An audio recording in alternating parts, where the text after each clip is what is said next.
hanggang sa dulo ng daigdig. No? Tayo po sumandaling magpasalamat sa kanyang salita. Panginoon, salamat po sapagkat itong salita po ninyo ang siyang magtatanim sa amin ng values, Panginoon. We truly respect, O God, your presence here in our midst. The Holy Spirit, Lord, ang siyang alam namin na babago sa amin, Panginoon. Because only in your presence, Lord, doon lang kami tunay na lumalago. Without your holy presence, Lord, kahit anong gawin po namin, mapapagod lamang kami, Panginoon, pero hindi ito magaganap at babago sa buo naming pagkatao. Be with us this morning, O God, as we listen to your word, and let your revelation, O God, flows in our mind, through our hearts, O Lord, para mag-manifest ito sa buhay po namin bilang mga Kristiyano. We praise you in Jesus' name. Amen. Ang pagiging witness po ay isang personal na kakayanang makapaglapit ng tao sa Diyos. Ang pagiging witness ay isang personal na kakayanang makapaglapit ng tao sa Diyos. So pag sinabi po natin witness, ayaw po natin sa gusto, mga kapatid. Itong buhay po na ito ay lahat ng tumanggap sa Kanya na nakaranas sa Panginoon, automatic, mga kapatid, tayo ay mga witness ng ating Panginoon. Ano po ba pag sinabi nating witness? Isang tao na nakasaksi, nakaranas, or pwedeng sabihin natin makapagpapatunay ng isang katotohanan, or makapagpapatunay ng isang pangyayari. Okay? So kung ikaw ay makapagpapatunay ng isang bagay, pangyayari, ikaw ay witness. Bilang mga Kristiyano o mananampalataya, yung ating pong karanasan sa Diyos ang naging dahilan kung bakit tayo naging witness. Sabihin nga po natin witness. Okay? Now, ano po yung i-witness po natin? Number one, ang i-witness po natin ay yung presence ng ating Panginoon. Yung presensya ng Panginoon. Hindi po yung talino natin bilang Kristiyano. Hindi po yung mga kalipunan ng kaalaman na natutunan po natin. Dahil kung kalipunan lamang ng kaalaman ng ating pong dahilan bakit tayo naging saksi ng ating Panginoong Diyos, ay baka mas marami pang mas matatalino sa atin. Andyan pa po kayo. Okay po, mga kapatid? Baka marami pang mga taong nagpakadalubhasa sa talino, at kung yun lamang ang batayan ng pagiging witness, mga kapatid, alam niyo po, ang dami na sanang mga witness, bagamat ang buhay naman ay saliwa. Andyan pa tayo, mga kapatid? Di ba? So, ang pagiging witness talaga natin ay yung presence ng Panginoon sa buhay po natin.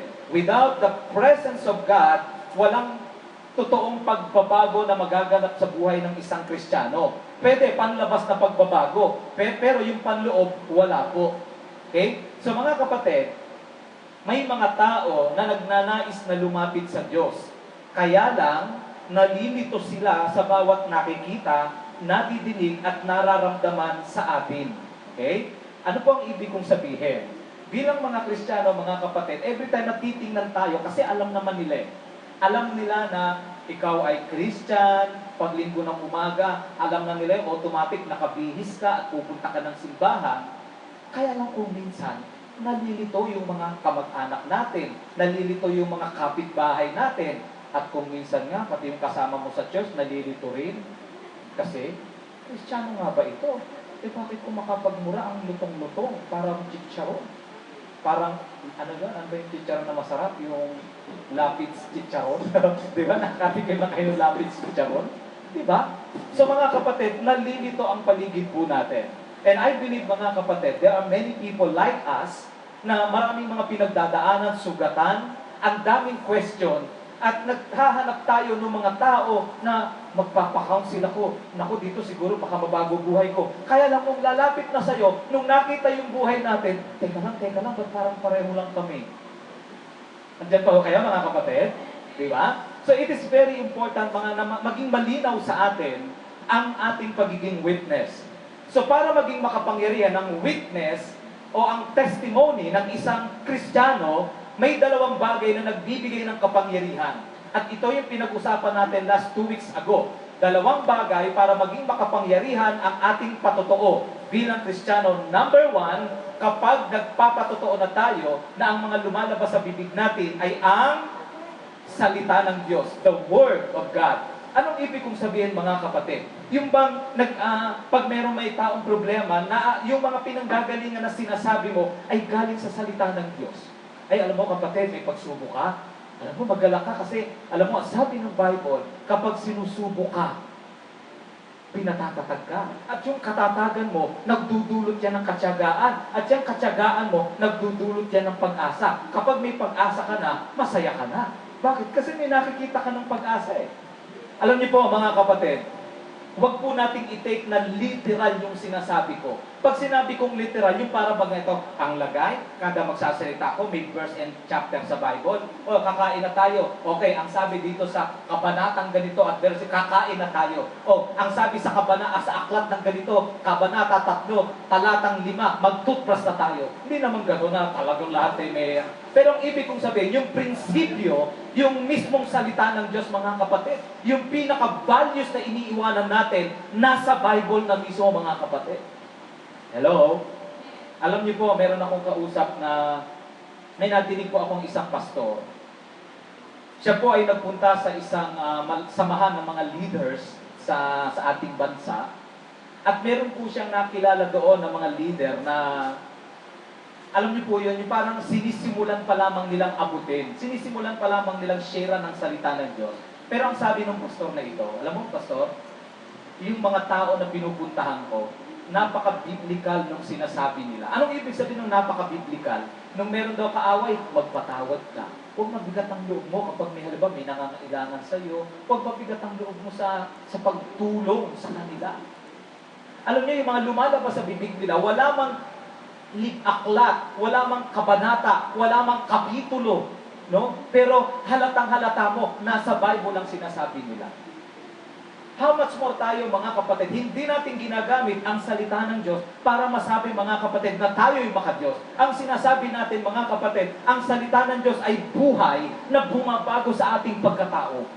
Kasi po, kapag nagko-quote lamang tayo ng salita ng Diyos, kinokot natin siya, kinakabisado natin, minememorize po natin, at saka natin sasabihin sa ibang tao para masabing tayo'y Kristiyano, ang tawag doon ay panlabas na kabanalan. Hello mga kapatid, amen? Di ba? Kasi po, mararamdaman at mararamdaman. Why? Because being a Christian is a spiritual experience. Hello? Hindi po physical na karanasan ang pagiging Kristiyano. Kasi po sa ngayon, para matawag kang Kristiyano, ibig sabihin, kailangan lutang na ikaw ay dumadalo sa isang Kristiyanong simbahan at ang tawag na sa'yo, Christian.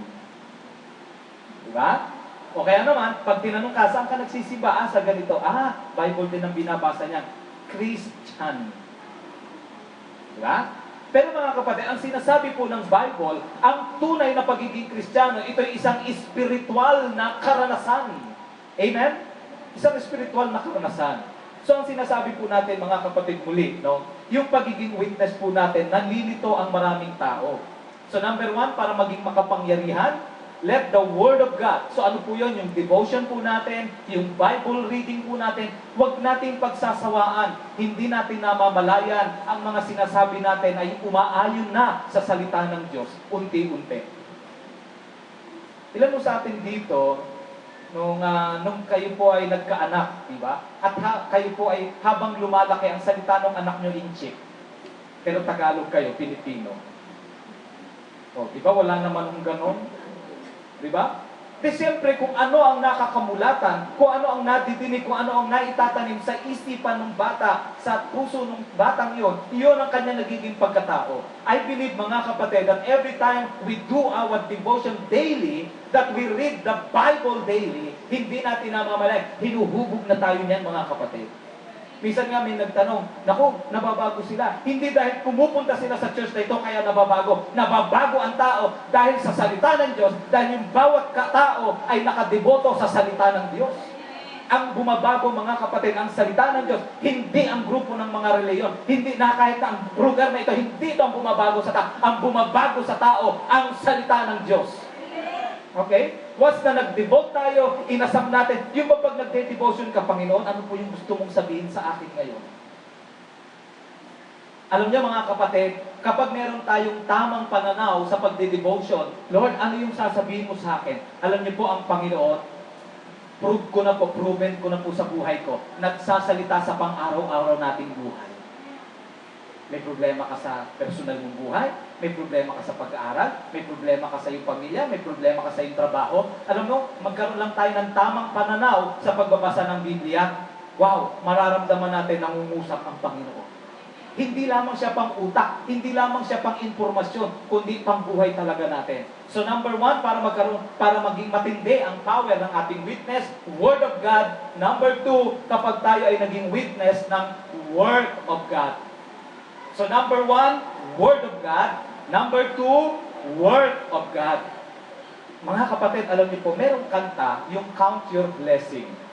Count Your Blessing. Ang sabi doon sa Count Your Blessing, kapag daw binilang natin ang mga pagpapala na mga ginawa ng Diyos araw-araw, magugulat ka. Ang lalabas sa bibig mo, napakabuti pala ng Diyos. Amen? Number 1, kapag inalala mo ang Word of God, maaalala mo na ang Diyos ay tapat. Number 2, kapag naalala mo kapag inisip mo ng inisip ang Word of God, alam nyo, magkakaroon ka ng pag-asa.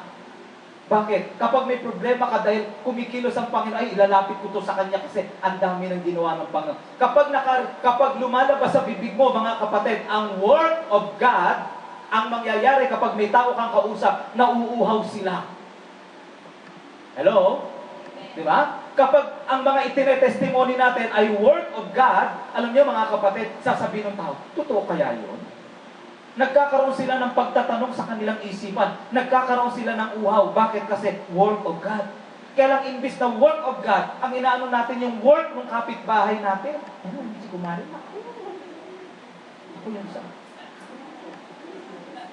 Kaya lalong humihina eh. Kaya lalong, alam nyo ano nangyayari? Lalong bumabagsak, lalong lumulungkot, no? Bagamat nagkasayahan sila. Pagkabait na yun. Diba? Pero spiritually, payat na payat. Pag may taong may problema, hindi man lang makapag-pray. Bakit? Kasi hindi yon ang atmosphere ng kanyang buhay. Hindi man lamang maging matatag. Bakit? Kasi hindi yon ang atmosphere ng kanyang buhay. Pero mga kapatid, kapag nag-focus tayo sa Word of God, yung mga himala, mga kapatid, kahit yung gawa ng Panginoon matagal nang nangyari, pero pag inisip mo, binilang mo araw-araw, grabe, may mangyayaring kalakasan sa ating buhay. At kapag mga kapatid, walang lumalabas sa bibig natin kundi yung mga mabubuting ginawa ng Panginoon. Tayo ang unang nabe-bless, tayo ang unang lumalakas at ang nangyayari, nagiging good testimony tayo sa ibang tao. Because of the Word of God and the Word of God. Ito po ang tanong mga kapatid.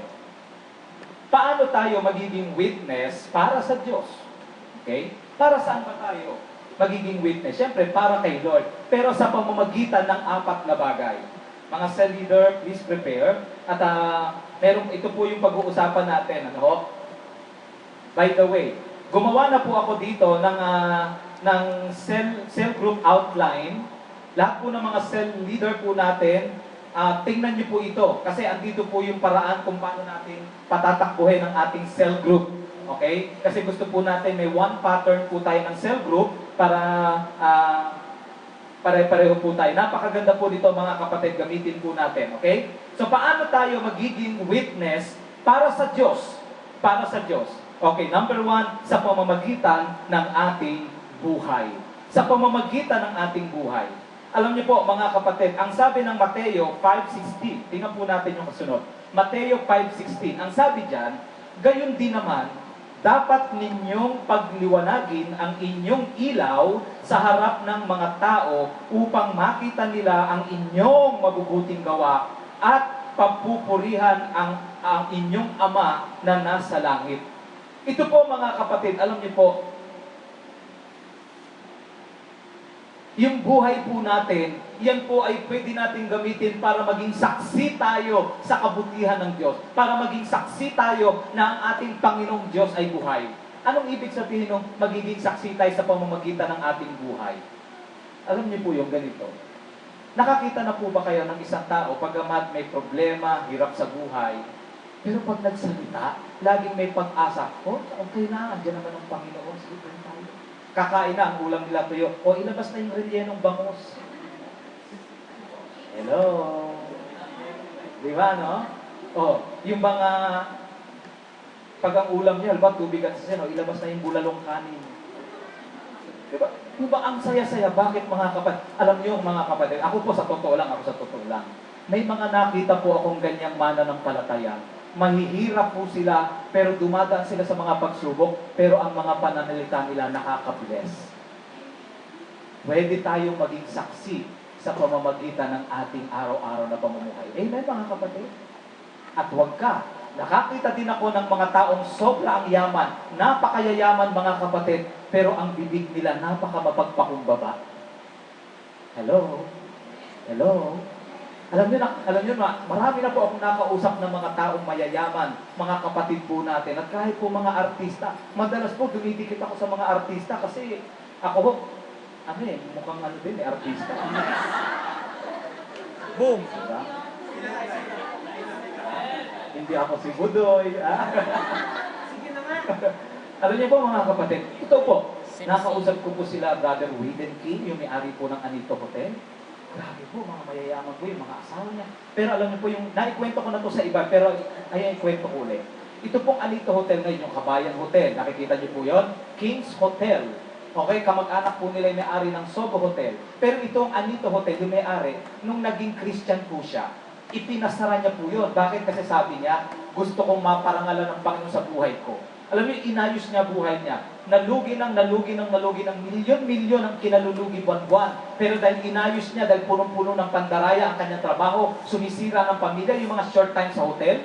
Alam niyo, doon pumapasok yung mga illegal. Alam niyo po, nangyayari ngayon. Sabi ni Mr. Widen King, ipapasara ko ito kasi ito ang utos ng Panginoon nung ako'y nagde-devotion. Sabi niya, anak, worship ka ng worship sa akin, pero yung negosyo mo, ang daming sinisirang pamilya. Alam niyo, umiyak. Pinasara niya po. At alam niyo mga kapatid, nung ipinasara niya ito, milyon-milyon, pero nung kaharap ko siya, ang sabi niya sa akin, alam mo, Pastor, sa totoo lang, kahit nalulugi ako, tuwang-tuwa naman ang Espiritu. Kasi, nasusunod ko ang kalooban ng Diyos. Pwedeng maging testimony, pwedeng maging witness tayo sa pamamagitan ng ating pang-araw-araw na buhay. Amen? Hindi na po, alam niyo kung minsan kasi, pag hindi nakapag-church nga, hindi na ako witness. Hindi mga kapatid, kahit saang lugar, witness po tayo sa pamamagitan ng ating buhay. Amen? Ang pagiging Kristiyano po ay hindi lang ito patungkol sa linggo ng umaga. Ang pagiging Kristiyano ay patungkol sa pang-araw-araw na buhay. Kung paano natin dinadala ang mga problema, kung paano natin dinadala ang mga pagpapalang dumarating sa atin, mga kapatid, tayo ay nagiging witness sa pamamagitan ng ating buhay. And I believe, mga kapatid, sa pagtungo po natin ngayong umaga, wow, may iaayos po ang Diyos sa ating mga buhay. Amen? Number 2, mga kapatid, tayo po ay nagiging witness sa pamamagitan ng ating pong galing. Ano pong ibig sabihin ng ating galing? Ng ating pong tinatawag na excellence. Sabihin nga po natin, excellence. Now, ang sabi ng Colossians chapter 3 and verse 23, in all the work you are given, do the best you can, work as though you are working for the Lord, not any earthly master. Anong sinabi ng Colossus? Kung tayo daw ay gagawa ng trabaho na ipinagkatiwala sa atin, ibigay mo ang best mo na para bang ikaw ay nagtatrabaho sa harapan ng Panginoon, hindi sa harapan ng tao. Alam niyo po mga kapatid, kung minsan, hindi nagiging witness ang ating buhay sa pamamagitan ng ating performance. Performance, sabihin nga natin performance. Kasi kung minsan yung performance po natin sa tao lamang nakaalay. Diyan na si Boss, Kilos tayo, kilos. Boss, basta pa. Ya? Pag may nakakakita, kasipag-sipag, pero pag walang nakakakita, naghihilik. Hello? Alam niyo, sabi ng Bible, magiging excellent pala tayo, magiging witness pala tayo sa pamamagitan ng pang-araw-araw na performance natin. Amen? Performance sa trabaho, performance sa pagiging anak, performance sa pagiging magulang, performance sa kung ano man ang ginagawa natin. Give your best. At paano daw tayo magiging makapagbibigay ng best kapag ang iniisip natin, ginagawa ko ito para sa Panginoon. Amen? Let's do everything for the glory of God, not because dahil gusto nating makatanggap ng papuri. kundi gawin natin ito para parangalan ng ating Panginoon. Amen mga kapatid? Nagiging witness tayo sa pamamagitan ng ating skill. Bakit? Natcha-challenge ang iba. Alam niyo po, nung meron akong nakita ng mga pastor, sabi ko, ang sisipag nila, sabi ko, dapat ganun din ako. Alam niyo mga kapatid, kung tayo po pagbubutihan natin ang ating buhay, mga estudyante, kung pagbubutihan niyo ang pag-aaral ninyo, mga trabahador, kung pagbubutihan ninyo ang inyong trabaho, mga nag-opisina, may hawak kayong negosyo, kung pagbubutihan ninyo, maraming tao ang aangat sa buhay kasi natcha-challenge sa buhay ninyo. Natcha-challenge sila sa buhay natin. Amen? Kahit maliit lamang yung ginagawa natin, pero ibinibigay natin yung best natin, may mababagong tao, mga kapatid. Bakit? Kasi sasabihin nila, gusto ko ganun din. Let us give our best, mga kapatid. And number 3, nagiging test witness tayo. Una, sa pamamagitan ng ating buhay. Pangalawa, ng ating galing o excellence. Number 3, tayo ay nagiging excellent, nagiging witness sa panahon na tayo ay kinukutya dahil sa ating pananampalataya. Ilan sa atin dito mga kapatid, dahil sa pag-attend mo, dahil sa pananampalataya mo sa Panginoon. No? Yun dahil, sabihin na rin natin, dahil pumupunta ka dito, dahil gusto mo na sumamba sa Panginoon, nakakaranas ka ng pag-uusig sa bahay. Amen. Amen? Pero alam niyo po ba mga kapatid, imbes na maging ugly stone natin, gawin natin mga stepping stone ang lahat ng yan. Amen mga kapatid? Anong ibig ko pong sabihin? Yung kahinaan po natin. Tingnan po natin na 2 Corinthians. Tingnan niyo po ito. Babasahin po natin ito. 1 Peter 2:12. Ang sabi diyan, mamuhay kayo ng maayos sa gitna ng mga hentil. Anong ibig sabihin ng hentil? Ng mga hindi mananampalataya. Upang kahit na pinaparatangan nila kayo ng masama, kapag nakita nila ang inyong mabubuting gawa, ay magbuburi sila sa Diyos sa araw ng kanyang paghuhukom. Mga kapatid, makaranas man tayo ng pag-uusig, mga kapatid, hayaan natin na ang sitwasyon na yon ay maging dahilan para maparangalan ng Panginoon. Amen? Hayaan natin na kahit inuusig tayo, kinukutya tayo, magpatuloy lang tayo, mga kapatid, parangalan natin ang ating Panginoon. And lastly, mga kapatid, nagiging witness tayo para sa Diyos sa pamamagitan ng ating kahinaan at pagdurusa. Anong ibig sabihin ng kahinaan at pagdurusa? Ito yung panahon na tayo ay in times of our weaknesses and in times of our suffering. Weaknesses, kahinaan. Alam niyo po, ang kahinaan po natin, dalawang bagay. Pwedeng ibagsak tayo niyan o pwedeng gamitin natin para tungtungan, para maparangalan ng ating Panginoon. Sa paanong paraan? Tingnan po natin ang sinabi ng Apostol Pablo. Tingnan po natin. Si Apostol Pablo po ay isang tao na katulad ko at katulad nating lahat na merong kahinaan. Sabihin nga natin kahinaan. Okay? Lahat po may kahinaan. Pero ang sabi ni Apostol Pablo ganito, tingnan niyo po. 3 beses kong dinadalangin sa Panginoon na alisin ito. Mga kapatid, sino sa atin dito ang magsasabi, meron akong kahinaan sa pagiging Kristiyano ko? Taas po ang kamay. Then ang susi ni Pablo, 3 beses ko itong dinadalangin sa Panginoon. Huwag po natin ipagwalang bahala, mga kapatid. Gawin nating stepping stone ang lahat ng weaknesses na ito. Magiging mapanalanginin tayo because of these weaknesses, mga kapatid. At sa pamamagitan nun, nagiging saksi po tayo. Tingnan niyo po. 3 beses kong dinadalangin sa Panginoon na alisin ito. Ngunit, ganito ang kanyang sagot. Tingnan niyo po.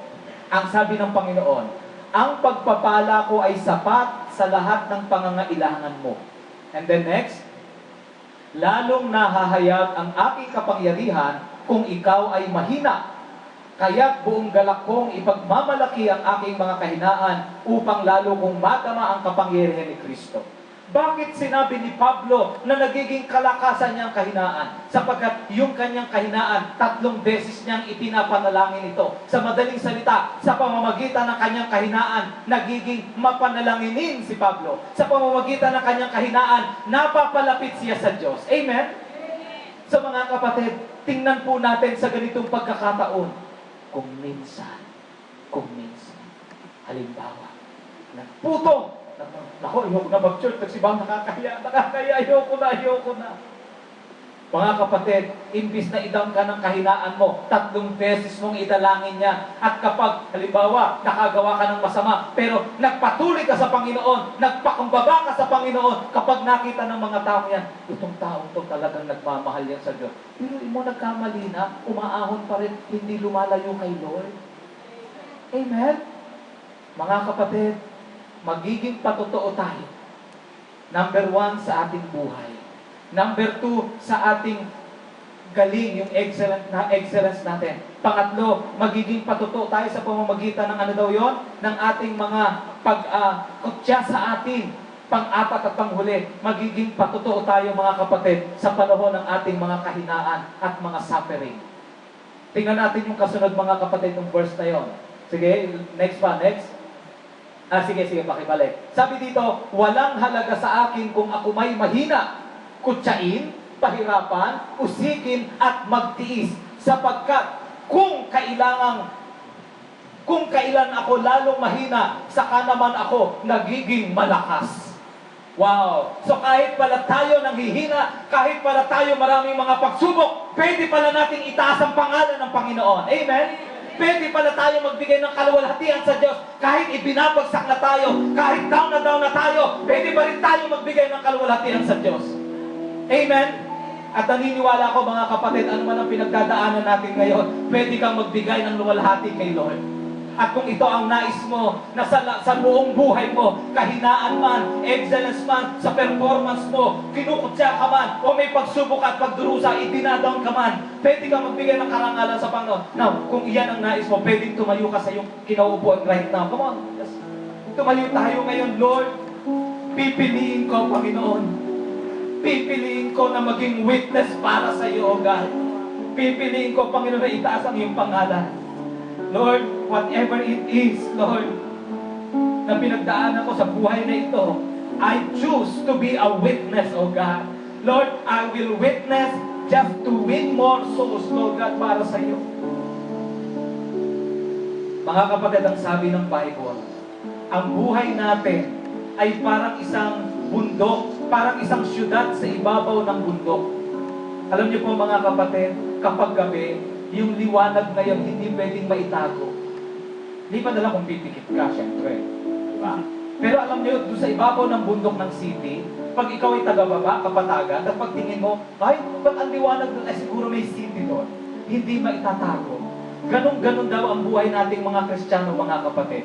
Hindi maitatago. Kaya kahit na may pinagdadaanan tayo, mga kapatid, itago man natin ang itago, hindi maitatago. Hello? Dalawang bagay. Hindi maitatago na maraming tao madidismaya o hindi maitatago dahil maraming tao mapapalapit sa Diyos dahil magiging witness ako para kay Lord. Amen? I believe right now, may i-raise up ang Panginoon ng mga leaders, pastors sa church na ito. Bakit? Kasi patitindihin niya ang witness ng simbahan na ito. Pero sa oras na ito, pwede bang balik tanawan natin ang ating buhay? Habang tayo nakapikit, number 1 yung buhay po natin. Sabihin mo sa Panginoon, Lord, ano man ang pinagdaraanan ko sa buhay na ito, Panginoon, makikita nila ikaw sa buhay ko. Number 2, sa ating performance, ano yung mga performance mo? Pagod ka na ba? Nagsasawa ka na ba? O kaya naman ay hinahayaan mo na lang po ulit-ulit, total buhay ako, gagawa na lang. O gagamitin mo yung performance mo para maparangalan ng Panginoon. Pangatlo, dumadaan ka ba sa pagkukutya, nilalait ka, napapahiya ka, pero pwede mong gamitin ito para maging witness, maparangalan ng Lord. At pang-apat, yung mga kahinaan mo, yung mga sufferings natin, kahinaan natin, pwede natin itong gamitin. I believe